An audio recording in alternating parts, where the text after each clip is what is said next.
నమస్తే, welcome to our channel. నేను సిరి. జగన్మోహన్ రెడ్డి గారి పైన ఐఏఎస్ ఆఫీసర్లు రిటర్న్ అంటే ఎలా చెప్పాలి, మళ్ళీ తనకి రివర్స్ అవుతున్నట్టుగా మనకి వార్తలు వస్తున్నాయి. చంద్రబాబు నాయుడు గారితో కూడా సీక్రెట్ మంతనాలు జరుపుతున్నట్టు కూడా మనకి వార్తలు వస్తున్నాయి. సో ఇందులో ఎంతవరకు వాస్తవం ఉంది, సో ఈ కథని మనకి క్లుప్తంగా వివరించడానికి మనతో పాటు ఉన్నారు ప్రముఖ రాజకీయ విశ్లేషకులు కృష్ణకుమారి గారు. నమస్కారం. నమస్తే మేడం. ఇప్పుడు చూస్తుంటే ఏపీలో ఉన్న ఐఏఎస్ ఆఫీసర్స్ జగన్మోహన్ రెడ్డి గారికి రివర్స్ అవుతున్నారు అని చెప్పేసి వార్తలు వస్తున్నాయి. అండ్ బాబు గారితో కూడా సీక్రెట్ మంతనాలు చేస్తున్నట్టు కూడా మనకు వార్తలు వస్తున్నాయి. సో ఇందులో నిజంగానే వాస్తవం ఉన్నట్ట లేనట్టు? అసలు వాస్తవం ఉందండి దీంట్లో. కారణం ఏంటి అంటే, వాళ్ళ నాన్న అధికారంలో ఉన్న సందర్భంలోనే చాలామంది ఐఏఎస్ ఆఫీసర్లని భయపెట్టో, వాళ్ళకి కొంత వాటా ఇచ్చో, ఏదో ఒకటి చేసి వాళ్ళతోటి ఎక్కడంటే అక్కడ సంతకాలు పెట్టించుకుని ఆయన పబ్బం గడుపుకున్న చరిత్ర ఉంది జగన్మోహన్ రెడ్డికి. అప్పుడు రాజశేఖర రెడ్డి గారు ఉన్నప్పుడు ఆ హయాంలో ఇప్పుడు శ్రీలక్ష్మి లాంటి ఐఏఎస్ ఆఫీసరు జైలు పాలైంది అంటే ఈయన ఎక్కడ పెట్టమంటే అక్కడ సంతకం పెట్టారు.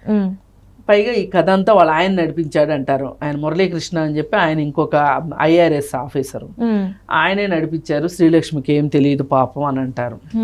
ఏది ఏమైనా అక్కడ సంతకం ఎవరిది? శ్రీలక్ష్మిది. ఇప్పుడు అది అయిపోయింది, శ్రీలక్ష్మి స్టోరీ అయిపోయింది. ఆమె జైలుకి వెళ్ళింది. జైలు నుంచి వచ్చిన తర్వాత కూడా ఆంధ్రాలోనే నేను చేస్తాను అని చెప్పి ఆంధ్రా కేడర్కి మార్చమని అప్లికేషన్ పెట్టుకుని మరీ ఆమె ఆంధ్రా కేడర్కి వెళ్ళింది. అంటే జగన్మోహన్ రెడ్డి తోటి ఆ మాదిరి సంబంధ బాంధవ్యాలు ఉన్నాయన్నమాట. ఆవిడకి వ్యాపార లావాదేవీలు, ఈ సంతకాల లావాదేవీలు అన్నీ ఉన్నాయి.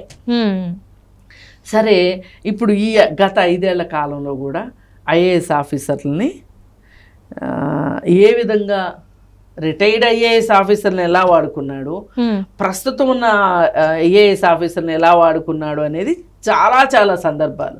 ఇప్పుడు కల్లం అజయ్ రెడ్డి ఉన్నాడు, ఆయన రిటైర్డ్ ఐఏఎస్, ఆయన ఇప్పుడు సలహాదారు ఈయనకి. ఆయన ఇప్పుడు వివేకానంద రెడ్డి కేసులో వన్ ఆఫ్ ది విట్నెస్. ఆయన ఒక రకంగా విట్నెస్ ఇచ్చాడు, ఈయన ఒక రకంగా విట్నెస్ ఇచ్చాడు. ఆ విషయంలో కొంచెం తేడా నడుస్తుంది. ఇప్పుడు ఆయన విట్నెస్ ఇచ్చాడు, ఇచ్చింది కొంచెం జగన్మోహన్ రెడ్డికి వ్యతిరేకం అయ్యేలా ఉంది. అయితే ఆయన్ని బెదిరించి ఆయన చేత ఇంకొక పబ్లిక్ స్టేట్మెంట్ ఇప్పించాడు జగన్మోహన్ రెడ్డి. ఏమని? వాళ్ళు నన్ను విచారించడానికి వాంగ్మూలం కోసం రాలేదు, ఏదో బాతాకానీ కోసం వచ్చారు అని చెప్పాడు. ఒక సిబిఐ ఆఫీసర్లు ఒక కేసు ఇన్వెస్టిగేషన్ చేసేటప్పుడు నీ దగ్గరికి బాతాకానీకి వస్తారా? నువ్వు ఇచ్చిన స్టేట్మెంట్ని మార్చుకుంటావా? ఒక ఐఏఎస్ ఆఫీసర్వేనా? అసలు ఇన్ని సంవత్సరాలు పనిచేసిన ఐఏఎస్ ఆఫీసర్వేనా? అంటే దీని అర్థం ఏంటి అంటే, వాళ్ళు ఎంత తెలివితేటలన్నా ఉండనివ్వండి, వాళ్ళెంత గడుగ్గాయలన్నా కానివ్వండి, వాళ్ళని తనకు అనుకూలంగా మార్చుకోగలిగిన శక్తి జగన్మోహన్ రెడ్డి దగ్గర ఉంది. ఇప్పుడు గత 5 సంవత్సరాల్లో చేసిన పాపాలు పుణ్యాలు రేపొద్దున గవర్నమెంట్ పడిపోయిన తర్వాత కానీ, అంటే ఓడిపోతే కానీ ఎన్ని బయటికి రావు. ఎవరేం చేశారు, ఎవరు బండారం అయినా బయటకు వస్తుంది. అప్పుడు ఎంతమంది ఐఏఎస్ ఆఫీసర్లు, ఐపీఎస్ ఆఫీసర్లు లబోదిబోమ్ అంటారో మనకి కొంచెం ఆగితే తెలిసిపోతుంది, భవిష్యత్తే చెప్తుంది. అయితే ఇప్పుడు ఈ ఆఫీసర్లు ఎందుకు చంద్రబాబు నాయుడిని కలిశారు అంటే, కలవాలనుకుంటున్నారు, ఎందుకు కలిశారు అంటే, అసలు ఇప్పుడు వాళ్ళ నాన్నున్నప్పుడు చేసిందే చేశాడు, మొన్న 5 సంవత్సరాలు చేశాడు, ఇప్పుడు మళ్ళీ వచ్చాడు అంటే మనందరినీ కాలుస్తానని చెప్పైనా సరే బెదిరించి నయానో భయానో మనతో సంతకాలు పెట్టించుకుంటాడు. ఈ సంతకాలు పెట్టించుకుంటే ఇరుక్కునేది ఎవరు? సంతకం పెట్టినోడు ఇరుక్కుంటాడు. పెట్టించింది ఎవరు అనేది తర్వాత వస్తుంది, ముందైతే మటుకు సంతకం పెట్టిన వాళ్ళదే వస్తుంది కదా. ఆ ఉద్దేశంతో మళ్ళీ గెలిచాడు అంటే గనక అసలు మన పని మనం చేసుకొని ఇస్తాడా లేదా, మన బతికి బట్టగట్టనిస్తాడా లేదా? ఇప్పుడు ఆయన చెప్పినట్టే ఆయన చెప్పినట్టే కొద్ది గొప్ప లంచం తీసుకుని ఆయనకు అనుకూలంగానే మేము పనిచేసాము అంటే గనక రేపొద్దున మా డిపార్ట్మెంట్ దగ్గర నుంచి మేము ఎట్లా సమాధానం చెప్పుకోవాలి, ఎక్కడ తలదించుకోవాల్సి వస్తుందో అనే ఒక భయం పట్టుకుంది వాళ్ళకి ఐఏఎస్ ఆఫీసర్లకి. ఒకప్పుడు ఇదే ఐఏఎస్ ఆఫీసర్లు పద్దాక వీడియో కాన్ఫరెన్స్ చేయమంటాడు, పద్దాక ఈ పని చెప్తాడు, పద్దాక ఆ పని చెప్తాడు అని చంద్రబాబు నాయుడు మీద తిరగబడిన వాళ్ళే వీళ్ళందరూ. మళ్ళీ చంద్రబాబు నాయుడు గారితో సీక్రెట్ మంతనాలు. ఇప్పుడు ఏంటంటే ఎందుకు అవసరం అవుతుందంటే, పాత రోజుల్లో సామెత ఉండేది, పాత మొగుడేనయ్యం ముంతమ్ముకుడే ఇచ్చాడు అని.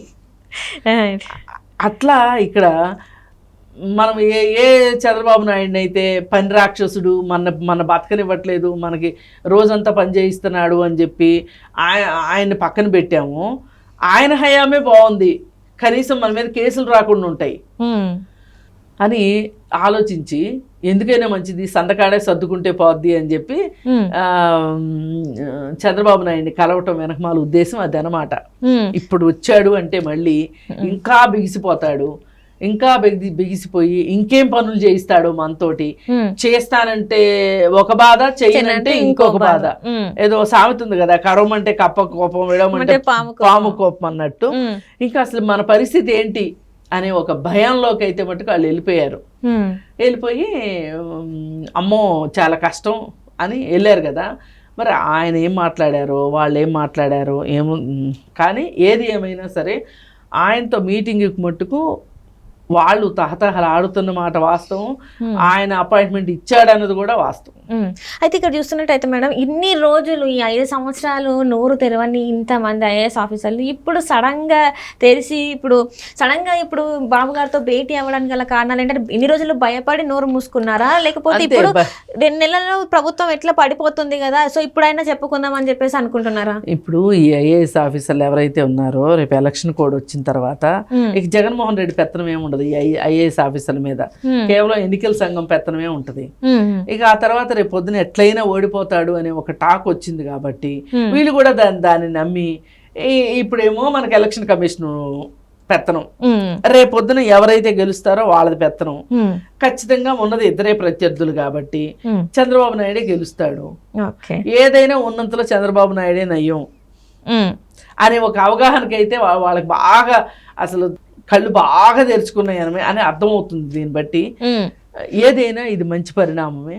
వాళ్ళంటే వ్యవస్థలను చేతిలోకి తీసుకొని వాళ్ళ ఖజానాలు నింపుకోవాలని చూస్తారు తప్పితే ప్రజల కోసం ఏమి, రాష్ట్రం కోసం ప్రజల కోసం ఏమీ చెయ్యరు అని చెప్పి ఎన్నో సందర్భాల్లో మనకు రుజువు అయిపోయింది. అంటే ఇప్పుడు వీళ్ళ మీద ఎక్కడైనా చర్యలు తీసుకుంటారేమో అని చెప్పేసి భయపడినట్టు అనే అనిపిస్తుంది కదా మేడం. మరి అట్లా కాదు, ఇప్పుడు ఆయన ఒకటి చేయమని ఆదేశిస్తారు, వీళ్ళు చేయనంటారు, ఆయన ఎక్కడికో ట్రాన్స్ఫర్ చేస్తారు, అది ఇది కాదంటే 4 పీకుతారు, లేదు అనుకుంటే అతని మీద ఏదో ఒక రైడ్లు అయ్యేటట్లు చూడటం ఏదో ఒకటి చేస్తారు. అవన్నీ ఎందుకు భరించాలి మేము అని ఇన్ని రోజుల నుంచి ప్రాణం ఒగ్గబట్టుకుని ఉన్నారు. ఇప్పుడు రేపు ఎలక్షన్లు వచ్చేస్తున్నాయి కాబట్టి, డేటు అవన్నీ కూడా వచ్చేసినాయి కాబట్టి ఇక జగన్మోహన్ రెడ్డి పెత్తనం ఏమీ ఉండదు, మమ్మల్ని ఏం చేస్తాడులే అని ఒక ధైర్యం ధీమా వచ్చి ఉండాలి. Right thank you so much. Thank you.